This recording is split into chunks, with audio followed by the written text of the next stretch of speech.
આજે તો મિત્રો સાથે મેગી બનાવી.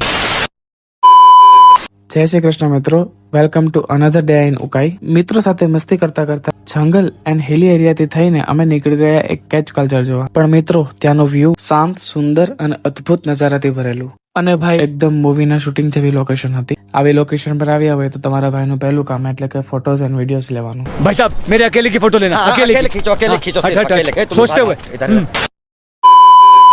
તો એ પતાવીને સાંજે રૂમ પર આવ્યા. ત્યારબાદ નક્કી થયું રાતે મેગી બનાવવાનો પ્લાન. તો રાત પડતાની સાથે જ ગામડા સ્ટાઇલ ચૂલો બનાવ્યો અને ભાઈઓ સાથે મેગી બનાવી. અને હા, મેગીનો ટેસ્ટ જોરદાર, કેમ કે ઓબ્વિયસલી તમારા ભાઈએ બનાવેલી મેગી હતી. नाइस. નેક્સ્ટ ડે સવારે નાસ્તો કરીને નીકળી ગયા લેબોરેટરીમાં લાસ્ટ ક્લાસ અટેન્ડ કરવા. સાંજે ઉકાઈને ગુડ બાય કહીને હું, કરણ અને શ્રેય બસમાં નીકળી પડ્યા નવસારી માટે. એન્ડ ડે નો બેસ્ટ પાર્ટ, નવસારીમાં બનાવ્યું શ્રેયા દીદીએ અમારા માટે મસ્ત ઘર જેવો જમવાનું. સો થેન્ક યુ દીદી, ઘણા દિવસ પછી ઘર જેવો ટેસ્ટ આપવા માટે. તો બસ મિત્રો, Ukai chapter complete and Navsari chapter start નવ. તો મળીએ આવતા વ્લોગમાં.